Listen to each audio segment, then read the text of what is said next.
This is the Detroit Sports Podcast Network.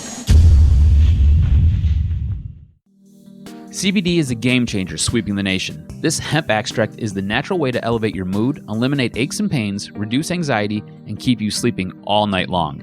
It can even cut your workout recovery time in half. Get in the game today with 20% off all orders of CBD and lavender products from Lavender Lane, a lavender farm located right here in Milan, Michigan. Just go to lavenderlanemi.com today and enter coupon code DETROIT for 20% off your entire order. Guys, look, these amazing products are infused with calming lavender to maximize their effectiveness, meaning your CBD items only take minutes to take effect, which is way quicker than those pills you were about to swallow. On top of it, they are perfect for men and women. Lavender Lane has lab-tested CBD creams, tinctures, and roll-ons that are perfect for any situation, even if you're on the go. Put your health back in your hands by heading over to lavenderlanemi.com and entering coupon code DETROIT for 20% off your entire order of CBD and lavender products. What do you have to lose? Your satisfaction is guaranteed or your money back. So if you need lavender gifts for your loved ones or just looking for the natural way to ease your discomfort with CBD, go to lavenderlanemi.com and use coupon code DETROIT to unlock these miraculous benefits of CBD and lavender. That's lavenderlanemi.com. And remember, use coupon code DETROIT for 20% off your CBD and lavender products from Michigan's own Lavender Lane. Can Michigan football get out of college football's version of the friend zone? That, and we'll do a Citrus Bowl preview, but that shouldn't take very long. Next year on this week's episode of Michigan Podcast. But there's going to be one team that's going to play solely as a team. No man is more important than the team. No coach is more important than the team. The team, the team, the team. Looks deep for Anthony Carter. Waits for it. Hit. Caught. This is no time for that. In the pocket and a sack. Tim Jamison. Brady gets terrific.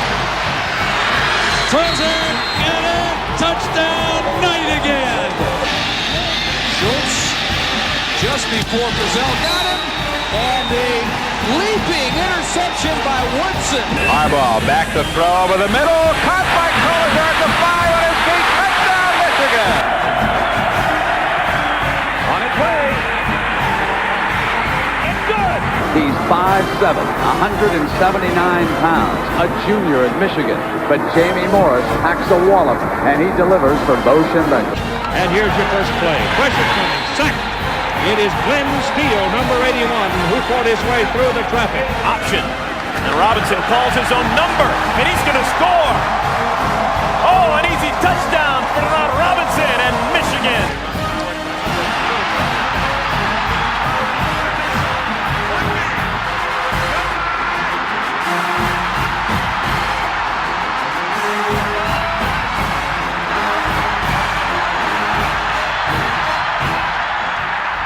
Win it.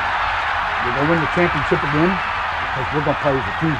And when we play as a team and the old season is over, you and I know it's going to be Michigan again. Michigan.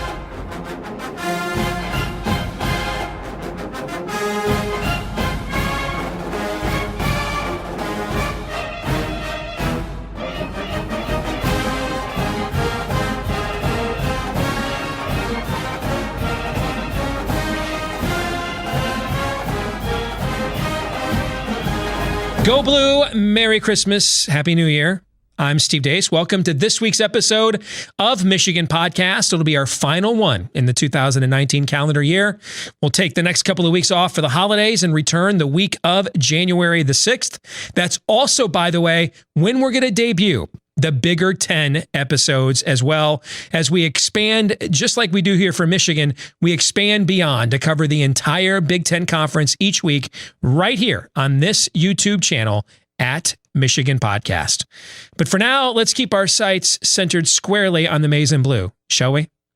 The Citrus Bowl is coming up, and those of you that consider yourselves keyboard commandos, well, you don't consider yourself that, but that's what you be.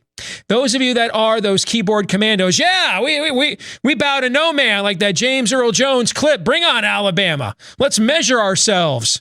You know, if I saw Kate Upton sitting by herself in a restaurant, I wouldn't stop and think to myself, I should go over there and ask her out. Just see where I stand. I know. She's Kate Upton. I'm me. I don't need to go over there in front of a whole bunch of people watching, asking her out, just to see where I stand. Yeah. Measure up. Take on any challenge. Yeah, I know. Self-awareness is cool. At least it used to be. So I don't get the whole let's take on Alabama and see where we measure up. You didn't watch the game on November 30th?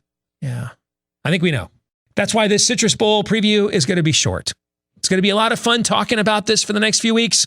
Two of the great brands in the history of college football, two of the winningest programs ever, two of the most decorated programs ever, iconic logos, fan bases. It's going to look great. Paul Feinbaum's going to grow out an extra follicle or 9 talking about this the next few weeks and trolling we Michigan fans, and too many of us, of course, when he rattles his zipper, we will come hither. Unfortunately, there's that. But hey, when the game finally kicks off, though. Anyway, did I mention that previewing this for the next few weeks for a lot of people is going to be fun? And then we actually have to play it. So I don't think this is going to be like the last time Alabama didn't make a major bowl, which was back in 2010, the year they lost to Cam Newton in the Iron Bowl. They then played Michigan State in the Citrus Bowl, and I think the score was 49-7 or something. It's not going to be like that. This Michigan team's more talented than that Michigan State team was. And I think Michigan's going to score some points. Alabama's young on defense. They've started 4 freshmen at times this year. There's been 4 games this year. They've given up 28 points or more. Michigan's offense is very talented, particularly at the wide receiver position, and is coming on. Shea Patterson's been hot down the stretch this season. Michigan will put up some points. It's just going to give up, I think, quite a few as well. We have already seen before that these sorts of offenses that Alabama is going to bring to the table, even without that gentleman over there on the screen next to me, Tua Tagovailoa. And what a shame to see his career end the way that it did. Just one of the bright lights I've ever seen in college football. Even without him, you're still talking about, I think, the greatest wide receiver quartet on one team in college football history. Henry Ruggs III, Devontae Smith, Jerry Jeudy, and Jalen Waddle have combined for almost 3,500 yards and 35 touchdowns. Not for their careers. That would be impressive enough. This season, folks. That's what they've combined for this season. All right, you throw in Najee Harris, who was rated the top running back prospect since Adrian Peterson, behind a bulldozing offensive line. Now, Michigan has played 2 teams this year that have this kind of offensive line. Unfortunately, they were the 2 games we lost, and the other team named the score, Wisconsin and Ohio State. Everybody knows, if you're a Michigan fan, we are very athletic up front, but undersized. And so thankfully, there aren't too many teams on our schedule this year with those kinds of bulldozing offensive lines. And frankly, there aren't too many of those left in college football. But unfortunately, those would be 2 of the 3 teams that we lost to. And now Alabama has one of those as well. So I could see Alabama scoring almost at will here, unless the young quarterback, Mac Jones, who's putting up good numbers, but he did throw a couple of touchdown passes to Auburn in the Iron Bowl, the team he doesn't play for, unfortunately. So Michigan's going to probably need a couple of breaks like that, a field goal that shanks off the upright and goes in. Down in the South, they refer to it as Auburn Jesus. Some of the breaks that Auburn seems to get, crazy plays in big games like this, Michigan's going to need some of that, I think, to pull this off. Whenever you begin your analysis as a fan with, well, I think some of the best players on the other team are going to sit out. When that's your top line analysis, is to point to that as your main talking point, then you're the clear underdog in the game, and Michigan is. So enough with that. Let's take a step back and look at the larger picture here, though, shall we? I need to confess something to all of you that are watching me right now and listening. I'm just going to be brutally honest, and as the kids say today, I'm going to keep it real, yo. I'm a broken fan. I'm shattered. I'm shattered in a million pieces right now, and I'm frustrated with where this program is at and the progress that I thought it was going to make that it hasn't. And then I'm beyond frustrated that I'm frustrated because I love the head coach. He's my all-time favorite player growing up, Jim Harbaugh. Man, when I made myself on NCAA football well into my adult years, I always wore number 4 because that was Jimmy's number. Then when I started making my son Noah on NCAA football and even on Madden football when I make him, he wears number 4. Except this year he decided to wear number 20 for the Lions on Madden because it was Barry Sanders' number, and he's had his heart broken by Michigan football so many times in his young life. I've got him hanging by a very thin thread right now. So I'm having a hard time giving cogent analysis because I'm frustrated, and then I'm frustrated at me for being frustrated because the head coach who keeps getting us to the cusp and can't get us over the edge also happens to be my all-time favorite player, and I want him to be successful. I'm just running out of optimism and hope that he eventually will be as successful as we had all hoped he was going to be when he was hired 5 years ago. And so this is making me right now a very toxic brew of emotion. Maybe some of you have noticed this if you've been following me on Twitter recently, although I do a good job of hiding it. So it's very subtle. I don't think you guys have noticed this at all. I've kept it really on an even keel and haven't let my emotions spill over to my analysis whatsoever. So this is probably a shock to all of you watching this. But I think I have finally come up with an analogy that I think illustrates where we're at as a program. I'm going to try laying this on you, okay? I think Michigan football's in the college football version of the friend zone. All right, so championship status is the girl you always wanted, and you're closer to her than almost every other guy is, but not as close as you ultimately want to be. And you still kind of feel like you're at arm's length. You guys go out.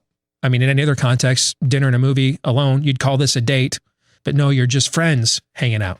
She confides in you, laughs at your jokes when they're not good, like any good girlfriend would, except she's not your girl, you're friends. And then there's those moments when something happens, sparks fly. You drop her off after one of your friend nights and she kisses you, caught up in the moment. That's like when we get a Daxton Hill to sign with us and not Alabama, for example. And you're like, this is it. We've come now, Aragorn, to the turning of the tide. This is it. Then she pulls back and she says, I'm sorry. We have such a good thing going as friends. I don't want to ruin that. Really value your friendship. And you can't figure out how to get out of the friend zone. That's where I think Michigan football is at right now. It's trying. It's switching offenses. It's switching coaches. It's bringing in a transfer quarterback. It's trying to figure out how to get out of this friend zone. I can never figure out how to get out of the friend zone. I don't know that there is a way out. And you feel stuck because you love this girl, man. You don't want to stop hanging out with her. But then every time you do, the heart wants what the heart wants. And for whatever reason, her heart doesn't seem to want the same thing. And you come home crushed and bitter. And then you're mad because you care about her. And so you're mad that you're mad at her. And then you're mad at yourself for being mad at her because you care about her. Right? And it's like this vicious cycle and you can't get out of it. That's where I think Michigan football is. We're in the college football friend zone.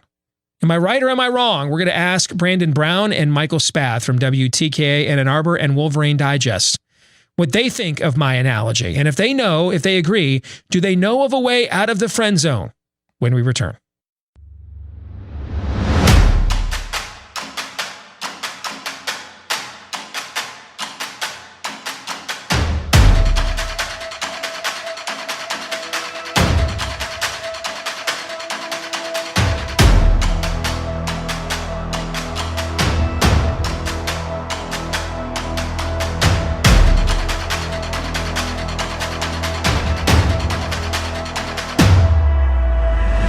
Steve Deace from Michigan Podcast. And boy, has our channel here grown quite a bit in the past year. And a lot of that growth, fans of other Big Ten teams. If you're one of those fans, I've got good news for you. Coming in January, in addition to Michigan Podcast, we'll be launching a brand new show called Bigger 10 with all of the same kind of analysis you get at Michigan Podcast, but with all of the other Big Ten teams and storylines involved as well, right here on this channel. So like, subscribe. Coming in January, Bigger 10.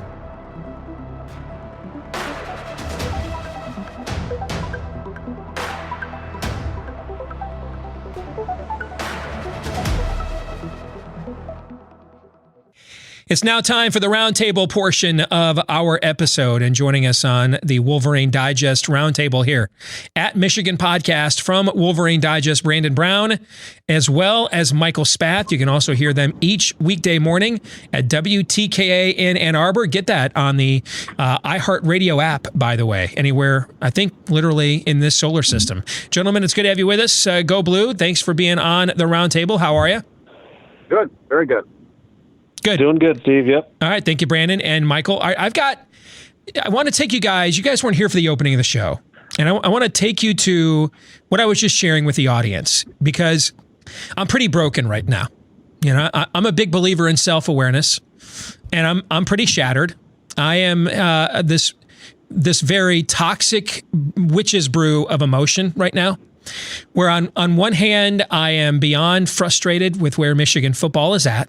On the other hand, I am frustrated with myself for being frustrated because the current head coach at Michigan is my all-time favorite player, whose number I used to give myself when I used to create me on NCAA football, and then when I create my son, I give him that number. Okay, so I'm mad at my reaction is mad, and then I'm mad at me for my mad reaction, and I'm just going around and around in circles, struggling to articulate to our audience, and in the last few days after the Ohio State game, what I really think, and I think I've come up with the perfect analogy.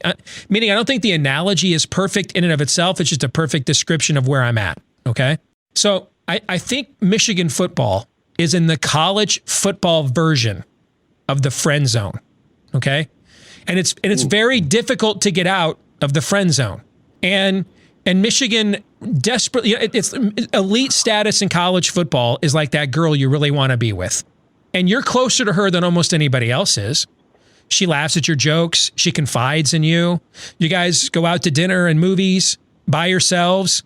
But, you know, she just keeps it friend. And there's been a couple times where maybe she had too many glasses of wine at dinner. She thought you looked particularly cute in that light on her front porch. And she went ahead and kissed you. And you thought you were going to get out of the friend zone. That's like when we get a recruit like Dax Hill. Like you thought you were going to get out of that friend zone. That's the girl. She kisses you in that scene right there. And then she like pulls back though and recognizes, you know, this is a really good thing. We're friends. I don't want to ruin it. And you're right back to where you just were. And you really care about her. You don't want to be away from her. And you're as close to her as anyone else can get, but not as close as you want to be. And you can't figure out how to bridge that gap. All right. And I think that is exactly where Michigan football is right now. It is in the friend zone. It's got a top 10 winningest program, under Jim Harbaugh in the last 5 years, but really nothing significant to show for it. On the other hand, 90% of programs would probably trade places with Michigan right now. But all we care about is the fact we want to be where the other 10% that we can't get to happens to reside. And we're not sure how to get out of this. We're not sure how many more sit-ups we need to do. Do we need to change our hair? Do we need to get a better job? And we can't seem to figure out why we're in the friend zone. And it just feels like we're constantly teased all of the time. We can't get out. Is that a good analogy for where Michigan football is at? Brandon, I'll start with you. I've never been in the friend zone, so I don't know. Oh, gosh. No, I mean, yeah, I mean, that's not bad. I was kind of following along with what you were saying. I mean, I get the analogy. You get it. I mean, you've never been a loser like me. Like you've never pined away for Colleen DeMagd, whose parents owned the Burlingame Dairy Dip in Wyoming, Michigan, whom you were in love with all through high school, but she loved Chad Vidian instead. So not that I'm bitter, but you don't know what that's like. So you just decided to take my analogy and step on my scrotum on the show and squash it. Thank you. Thank you, Brandon. Yeah. No, I mean, I'm being a tad bit facetious, but I think the underlying question is really the question that we've all been asking. Like, how the hell does Michigan get over this hump? Is it possible for Michigan to get over this hump? Can they join the ranks of the Clemsons, the Alabamas, the Ohio States, the Georgias, I guess now, LSU now? And it just, I'm with every 14 or 15-year-old boy that you just described. I don't know what to do. I don't know what new hairstyle you need. I don't know what new job you need or what new car you got to buy or what I mean, maybe the answer is the same for both scenarios. You just need to spend a bunch of money on stuff you shouldn't really spend it on, right? I mean, because I see what you did there. Right? Okay. Yeah, I think I know what you're saying right there. Yeah. Yeah. No, I mean, look, it's the same discussion that we've been having. I mean, is Michigan? I mean, a couple weeks ago, or right after, I guess it was probably Monday after the game, when Mike just kind of said, I'm just accepting what Michigan football is. This is what it is. It's not going to be Ohio State. We're not going to beat them. Not going to play for a Big Ten title on any level of regularity. And this is just accept what things are, because that's really kind of how it feels. Because I don't have an answer for that. If I had an answer for that, I don't think I'd be doing this show with you. No offense. I hope I'd be able to do something that would get them there, because there's a lot of people making a lot of money trying to figure out that equation, and they haven't done it. And so it's a loaded question, and one that I just don't really think anybody has an answer for, including the guys that wear maize and blue every single day and sit at Schembechler Hall from morning to night. And that's a problem, because I just don't think anybody has an answer for it. Michael Spath, that's a great answer, by the way, Brandon. Michael Spath, are we in the college football friend zone? Is that analogous to where Michigan is at? Yeah, but can we have friends with benefits at least? Can we beat Ohio State every once in a while? Well, the benefits are you have 14 years of scoreboard on Notre Dame, and you're punking Mark D'Antonio on his way out the door these last couple of years. Those are the friends with benefits. I don't know how far we want to take this real quick to get to Michael's point. We're on like first, second base at this point. Michael wants to round third. I do. I want to hit a home run. I want to score. I just don't want to get to second base, and second base is beating Notre Dame, or second base is beating Michigan State. I'll settle for an inside the park home run. I don't really know what that is in terms of. Let's just stop with the whole comparison. Yes, and don't inform us on what that is analogous to. Yes, continue though. Yes. They are stuck in the friend zone, and I was saying this, I think earlier in the week. Like, I actually give Jim Harbaugh a lot of credit, because kind of, we're going to continue our analogy. I mean, he's tried going to the gym and lifting weights. Right. He's moved a couple of his coaches around. Like, he did in the offseason 100% what all of us were clamoring for. He went out and signed a new offensive coordinator and changed his offense to keep up with the times.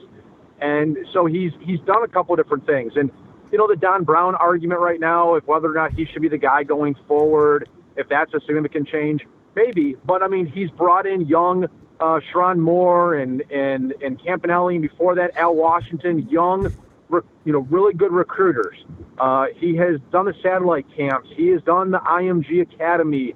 He has done a lot of really creative things to try to get this program over the hump, and he just can't seem to get it over the hump. And I think we're one more like the friend analogy. I think the problem is that as much as we're changing, as cool as we are, that super rad James Dean ride on the back of the motorcycle guy with the leather coat is seemingly he doesn't leave high school. He's like an 8th year senior, and he's not going anywhere. And until he goes anywhere, that girl's not going to give us enough time and attention. And so we're stuck until something happens to Ohio State.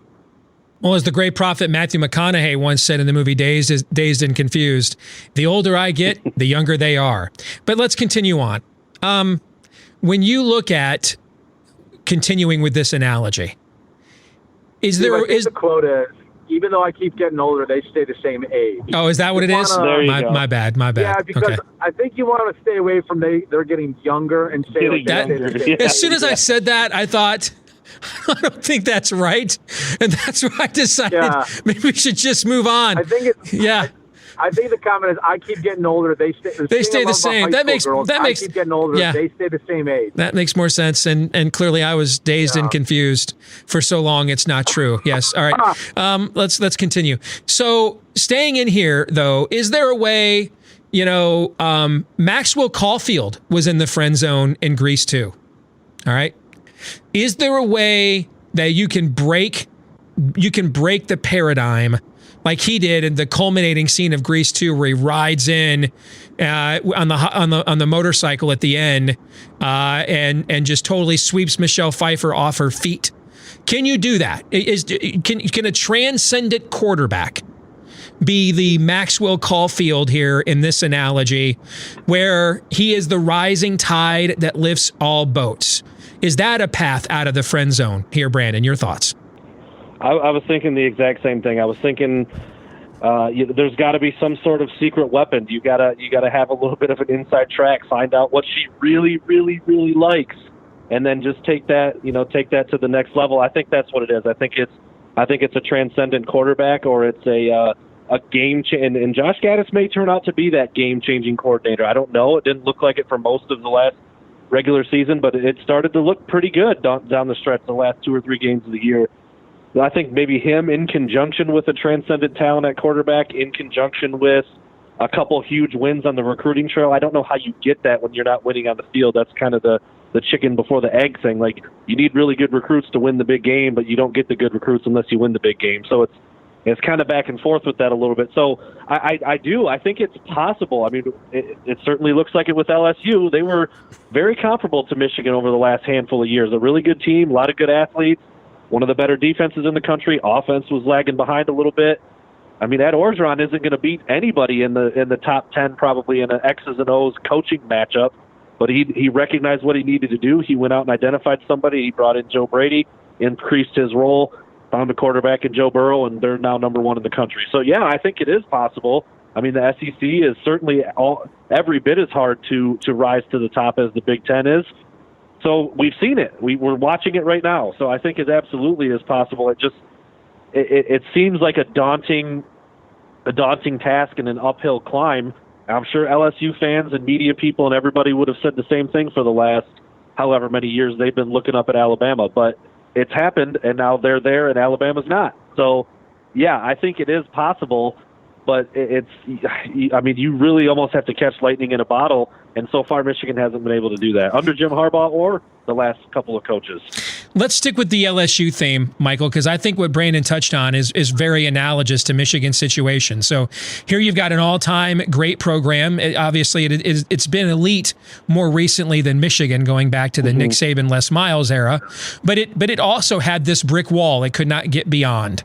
And there was notions that its offense was stodgy and stale, et cetera. Now, Michigan doesn't have the local recruiting base that LSU has, but it's got a bigger national base than they do. So, their recruiting classes are kind of, LSU's a little bit better, but it's not like, they're consistently a number 2 or number 3 recruiter. I think the talent on the rosters is fairly similar given the conferences that they're in. And here they had an all-time program with an all-time coach at the same time, just like Michigan had with Ohio State and Urban Meyer, and now you have Ryan Day. They had it with Alabama and with Nick Saban. And the way they caught lightning in a bottle, if you go look at Joe Burrow's stats last year and compare him to Shea Patterson's, they're pretty similar. In fact, Shea's are actually a little bit better compared to what Burrow had a year ago. And so you combine Burrow now with this coordinator and Joe Brady, and they get that lightning in a bottle that Brandon was just talking about, and they beat Alabama while Tua was still healthy, by the way, and arguably the greatest quarterback that brick wall program rival has ever had, and so they're having their lightning in a bottle season right now. Is that a path you could see Michigan duplicating in the next 2 to 3 years? Yeah, you hope so, right? Whether it's Dylan McCaffrey or Joe Milton, or in a couple of years, although if we're waiting for J.J. McCarthy to show up on the campus in the fall of 2021, and as a number of colleagues have told me, I mean, he's pretty small. He needs a little bit more time. So you're talking about maybe 2022, 2023, a little bit down the road. But you need the quarterback. And I think the Joe Burrow LSU situation is completely, the best comparison, because if you take Joe Burrow off that team, is LSU probably closer, like a 9-3 football team this year? Mm-hmm. I mean, like, their defense has got a lot of studs, but they gave up a lot of points to Texas. They gave up a lot of points to Auburn. They gave up a lot of points to Alabama. It's not like they're winning these games, 35-14. They're winning these games 45 to 40. Right. So it's all about the offense in today's college football, and Joe Burrow made a difference. I mean, look at Clemson. Deshaun Watson, Trevor Lawrence. That's when they became the Clemson program we know them to be of right now. Florida State, when they won their national title, they won it with Jameis Winston. LSU back in the day, Jamarcus Russell. Texas, Vince Young. With the exception of A.J. McCarron at Alabama, and for that time period, nobody was recruiting anywhere close to Alabama, and they were just bludgeoning teams to death. There's not been a program, I would bet, in the last 15 years that has won a national championship without a star quarterback. And I don't remember exactly if Oregon won it, but Marcus Mariota, Matt Leinart, Baker Mayfield, what he was able to do at Oklahoma. You go down the list. I mean, when Washington had their playoff year under Chris Peterson, I don't remember the quarterback's name, but yeah, Jake Browning had like 40 touchdown passes that year. Yeah. Every year it's about having a great quarterback. You cannot get over the hump without a great quarterback. And we have said it repeatedly, and we give so much credit to Shea Patterson because Shea Patterson did something that I didn't think he had the ability to do so, and that was he became a game difference making quarterback for Michigan down the stretch. That said, when it got to the Ohio State game, you saw the difference between the two quarterbacks. Justin Fields is, as you guys have alluded to, a transcendent player. And Shea Patterson, and again, not really his fault. Receivers dropped 7 balls. Donovan Peoples-Jones drops a ball in the end zone. That would have been a touchdown and given them, brought them within 28-21. But he just wasn't necessarily the guy that was going to put Michigan over the hump, and that's what they need. Do they have that guy on the roster right now? There's something to like about Joe Milton, the fact that he can throw the ball 7,000 yards. He's got this gigantic arm. He just kind of looks and feels like that type of quarterback, but he's got a lot to learn. He's got to get way better at just being the mental side of a quarterback, and same with Dylan McCaffrey. He can run. He's more of a read option guy.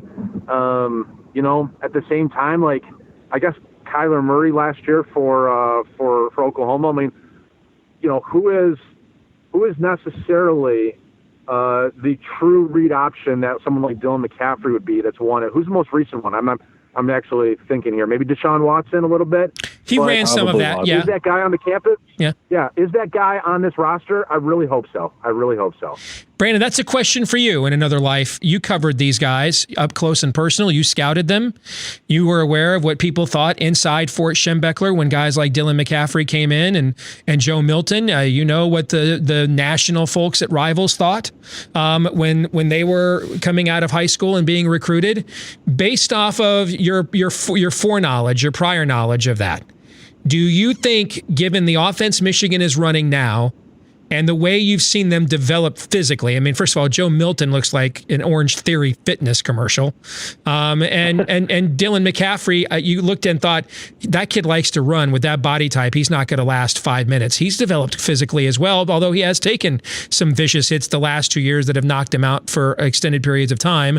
What do you think, based on your previous experience? Do you think either one of these two guys have that kind of ceiling in a Gaddis's offense to be a transcendent player in one of these next 2 seasons?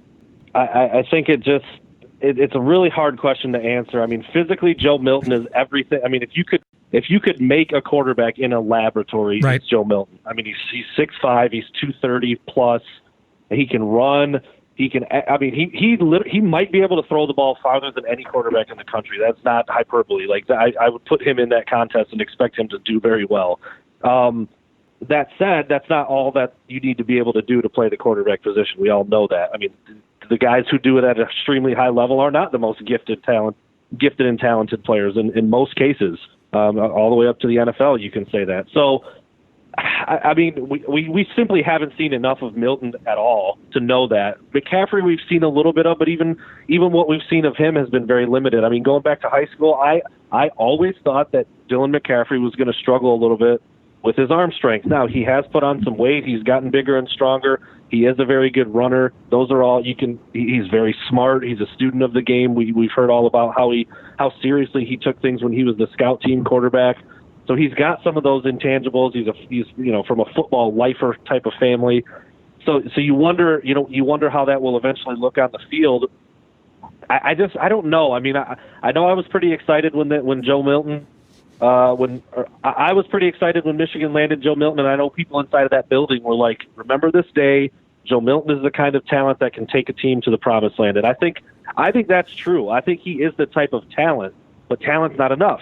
And we just don't know what he looks like in practice day in and day out. How does he look as the scout team quarterback? How does he look when he works with the ones? But in terms of making a throw in this window or hitting a guy in stride 60 yards down the field, he can do all of that, like with his eyes closed. I mean, he's that talented arm-wise. There's just so much more to playing the position. So I hope it's one of those two guys. And Mike mentioned, J.J. McCarthy, who's a couple of years out still. I don't know. And I think, Trevor Lawrence has kind of spoiled a lot of people, especially the Clemson fans, to come in and do it as a true freshman. You just don't see that very often. And I mean, I know these guys aren't freshmen anymore, but they haven't played, and we just haven't seen a lot of them. So that's a really tough question to ask. I mean, I like a lot about both of them, even more than I did with Patterson in terms of his natural ability and talent and physical stature and all that good stuff. You take McCaffrey and Milton over him every day of the week in those areas, but there's a lot more to it than that. So I just don't think I can definitively answer that, but I think there is something to be excited about with both of them. Michael, people there inside the program as well. So this bowl practice and this coming spring, really the spring will kick off the 4th season of development for Dylan McCaffrey. He'll be a redshirt junior. The 3rd season of development for Joe Milton, who will be a redshirt sophomore. Yeah. I mean, we are routinely now, we have almost a freshman quarterback almost every year taking a team to the college football playoff. Jake Fromm a couple of years ago, Trevor Lawrence, Jalen Hurts. Okay, so we're seeing impact quarterbacks, newcomers, unlike in any other era in the history of college football. That's a lot of time to develop these guys. I got to believe if they don't show this spring that they're capable of being that player, then maybe they're just not. Yeah. I mean, you really hope that that one of these two guys seizes the job and goes. I mean, I'll say this. It's going to be a very bad day and a very, very exhausting season if one of these two guys is not the answer, is not the difference maker at the quarterback spot. I'm preferring to be a little more optimistic. I think that one of these guys can do it. I think, this idea of steel sharpens steel, and you've got them, really for the first time since maybe the 2016 season, do you have a full-fledged quarterback battle? Because in 2015 it was Jake Rudock. In 2016 it was a couple guys competing for it. In 2017, Spath was your returning incumbent starter. 2018 and 19. It was Shea Patterson coming in as a transfer from Ole Miss.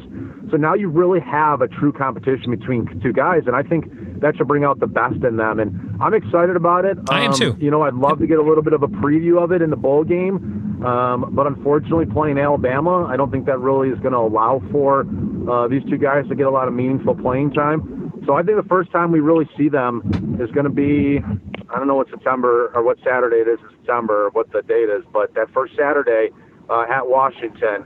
I'm really excited to see what these guys can do. Final thing before we let you gentlemen go, let's go ahead and take a look ahead to this bowl game coming up on New Year's Day against Alabama. And I mentioned this at the top of the program as well. Whenever your homer analysis of your team's chances begins with your top line talking point is, well, I think the other team could have some of their best players sit out. That's usually a bad sign, okay? Because right away, you were acknowledging you don't control really your own destiny in this game. Now, I think if nobody sits out, Michigan is going to score some points. Alabama has given up 28 points or more 4 times this season. Some of it is they've been starting 4 true freshmen on defense at times this year. And then some of it also is this has been a different kind of Alabama offense. It's so explosive in the passing game that the defense has had to play more snaps. That's been an issue with LSU's defense this year as well. Their stats are somewhat inflated because they've had to play more possessions. So I think Michigan with its personnel will get points. I think you'll see Michigan's receivers eager to prove themselves opposite, I think, the greatest quartet of receivers on one college team in history. Waddle, Ruggs, Judy, Smith. Those 4 guys have combined for 3,500 yards and 35 touchdowns. Just among the 4 of them. Oh my God. So those numbers are incredible, okay? And that's just this season, not their careers. That's this season, what they've done. So I think Michigan will get 28 to 31 to 35 points maybe.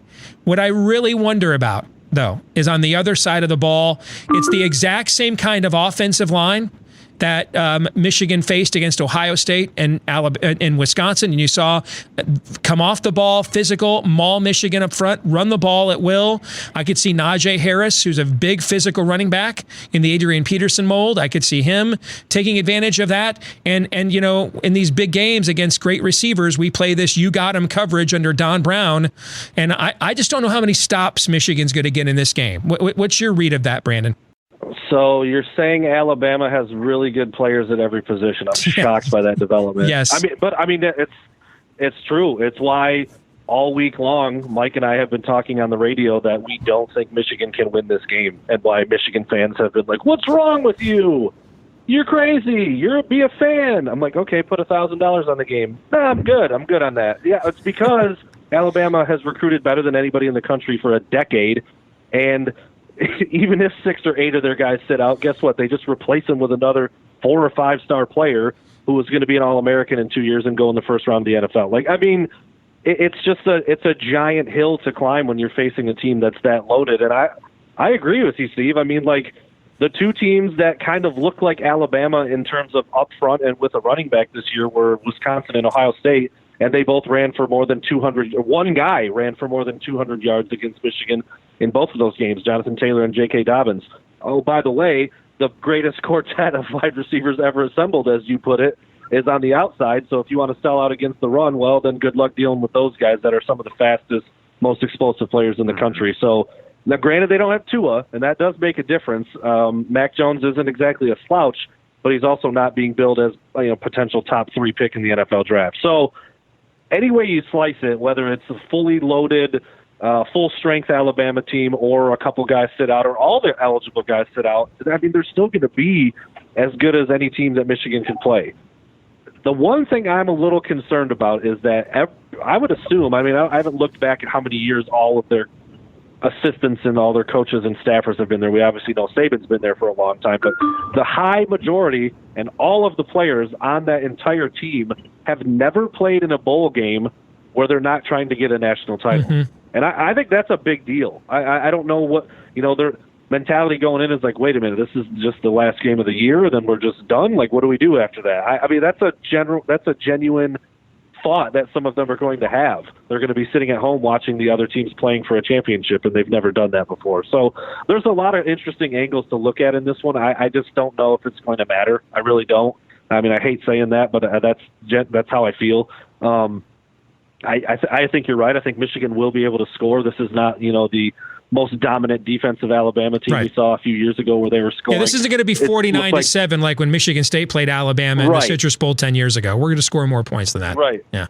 Yeah, I mean, Alabama was scoring a defensive touchdown or two every week, it seemed like, a couple of years ago. They're not doing that this year. So I think Michigan will score, but I think stopping them is going to be a real problem just because of the talent that they have. I mean, you could say it's a deficiency in Don Brown's scheme or approach or his defense, but I mean, it hasn't really mattered for anybody. Alabama's just that good. And if you look at the makeups of their teams, if Tua's in there, we have a 5-star quarterback in Shea Patterson, who was rated a higher rated recruit than Tua, but Tua would be the number 1 pick in the NFL draft if he was healthy. If you look at the physical makeup of Hassan Haskins and Najee Harris, they physically look a lot alike. Just one guy was a 5-star player and another guy was a 2-star in Kansas City that Michigan discovered. You look at Michigan's offensive line is really good, but so is Alabama's with better recruits. In a lot of respects, Michael, we kind of look like a facsimile of Alabama. Heck, we even have their old wide receivers coach as our offensive coordinator right now. Yeah, that's true. That's I hadn't thought, but I'm going to use that. I'm going to steal that from you, Steve, if that's okay. You bet. I've granted you the rights right here. Yes. Okay, terrific. To Brandon's point, I think he said a lot of good things in there, but I tell you who won't be treating this like it's, we're usually playing for the national championship. Mac Jones, their quarterback, who's only making his 3rd career start and wants to essentially showcase to the coaches that I should be the guy next year, right? Tua's going to be gone. Mm-hmm. This should be my gig. So he's going to be playing that way. And then if you have a couple of those guys sit out for the bowl game for their NFL draft, then all those backups, right? All those backups that are trying to prove themselves for the next year. So I don't think motivation will be that big of a factor. And I wonder a little bit about Michigan's motivation, too. I mean, certainly playing Alabama, I know that gives them an opportunity to make a statement. But they just got their clocks cleaned by Ohio State. Are they all 100% locked in at this game? I guess we're going to find out. And, I look at this as a similar to what we thought the Ohio State game was going to be this year and even last year. And a lot of these games is Michigan's not going to win this one by a score of like 28-24 and keeping Alabama at bay. They're going to have to win this one with offense again. And because of that, it gives them their best opportunity because their offense was playing well late in the season. If you score the touchdown, if you don't drop the touchdown pass, if Shea Patterson doesn't drop the ball on the fumble, I mean, they probably put up 35, 42 points against Ohio State, and that's no slouch Ohio State defense. I mean, that's a defense that is ranks, number 1 in the country against the pass, number 3 against the run, and I think number 3 in the country in scoring defense. So Michigan made them look like they were just everybody else because in today's college football, when you've got weapons at the skill position and you get rid of the ball quickly and you have a quarterback that can deliver on time, you have a lot of opportunities to put up points and to move the football. So can Michigan play, I don't want to say a perfect game because we've seen perfect games just don't exist, but can they, a little bit of like the Auburn game against Alabama. Auburn gave up 42 points in the game, or 40 points and won because they had a couple of very timely defensive game-changing plays. In fact, they had 2 pick sixes. So can the Michigan defense? I'm not asking them to stop Alabama on half of the possessions. All I'm asking for is a couple of turnovers that at other points in the game would have been touchdowns for Alabama. You do that, and it's a 14-point swing or greater a few times. That's what's going to happen from the defense. And then offensively, they're going to have to score 42 points. That's what it's going to come down to. And can they do that? They absolutely can because of the things we just talked about. But they're going to have to win this game, 42-38, something like that. And I guess I'm just not that confident because we've seen this defense get rolled over every time they play a very physical unit that has great skill position players. And so I think it's more likely that you'll see something, maybe not quite as big of a lopsided loss as Ohio State, the final outcome. I think you'll more likely see something that's like, Alabama 42, Michigan 31 or something like that. By the way, Michigan all-time in bowl games in years that they lost their last regular season game to Ohio State, 6-15 in those bowl games all time, by the way. Gentlemen, always good to talk to you. Go Blue. Merry Christmas to both of you. We'll do this again here on Michigan Podcast after the first of the year. We'll be following all of your work at WTKA and Wolverine Digest as well. Take care. Steve, so that girl, Colleen, she was a knockout, huh? Was it Colleen? Yeah, yes, it was. Now, don't get me wrong. I like the life I have. I'm a pretty blessed man. But, back in 1991, I was pretty bitter about this. Yeah.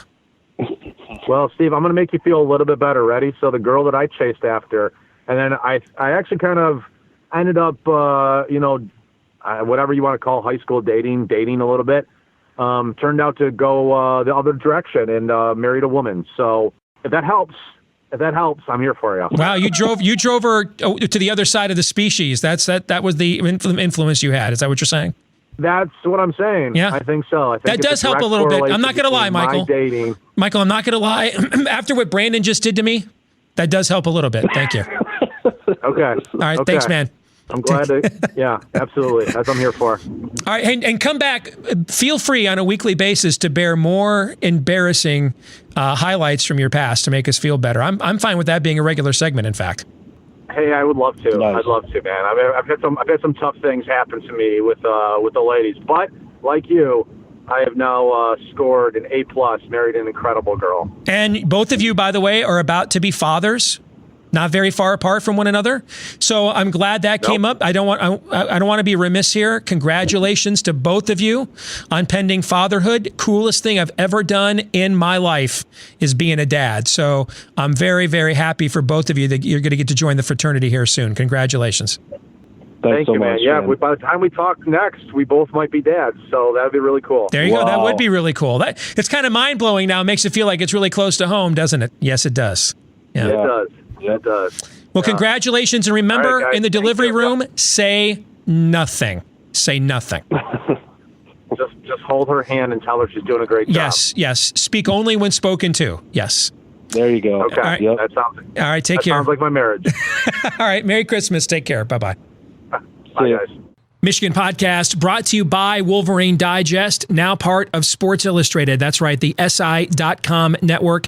That's myself, Steve Deace, Michael Spath, and Brandon Brown, bringing you tons of content each and every day at WolverineDigest.com, and it's all free. Analysis, video, commentary, breakdowns, everything you need to be an informed Michigan fan. You're going to get it every single day at WolverineDigest.com. And keep in mind, we don't require access to the program in order for us to generate content. So we give you unvarnished, unfiltered analysis. Yes, we're Michigan fans. We want Michigan to do well, but we don't see it any other way other than calling balls and strikes, and that includes the home team too.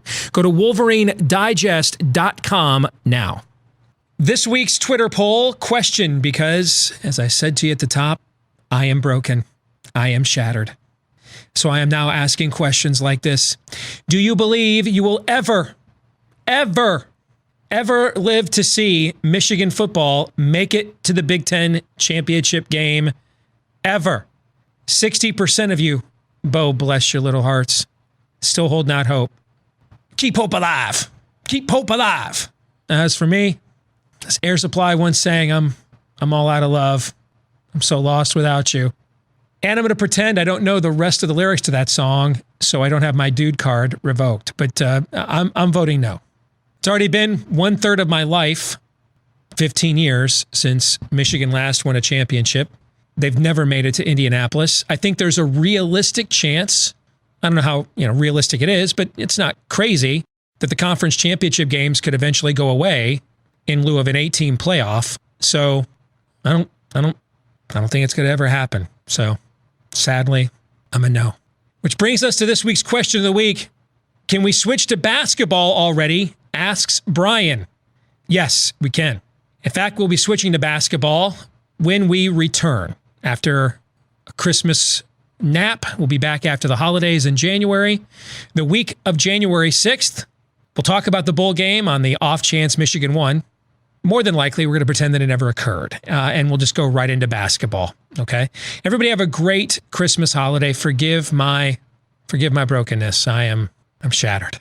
Going to go down into the Christmas basement with the family, recharge these next few weeks, come back in January, ready to be optimistic, because it'll be basketball season full-fledged, where we are permitted to be optimistic as Michigan fans. Still, apparently we're a basketball school now.